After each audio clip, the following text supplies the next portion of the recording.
Yan. O, sundan mo na. Mabilis pa maglakad sa'yo yan. O, ano pinagkaiba? Hindi na po mabigat na isang paso. Alam mo na kung saan yung nagagalit sa'yo? Hindi po.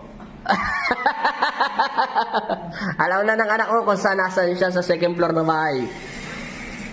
Ano pinagkaiba? Maglalang na po ito. Ilang taong ka na stroke? Pag-uwi niya na po, February. Kanina bago ka pumunta rito, ano lakad mo? Mabigat po ito nga. Paano ka nga maglakad? Ito po. Ganyan. Ngayon, January 4 ngayon, 2023. Ay, 2024 na pala. Sorry, January. 11 months na stroke. 11 months ka stroke. Wala pa isang taon. Wala pa. Oo. February. O, ikaw, sir. Yung asawa mo, 11 months. Ikaw, 2 months. Kaso sa'yo, ang sakit ng asawa mo, wala kang kinukwento sa akin na mayroon pala kayong poso. Kung saan yung ginawa yung poso, nandun nakatira yung maligno. Kaya siya binigyan ng sakit. Tapos yung kwarto lang, nagkatabi ng puso. Yun, galing dun sa poso eh. Ikaw naman, nasa second floor yung nagagalit sa'yo sa tao. Ewan ko lang kung bakit siya masama ang tabas ng isip niya sa'yo.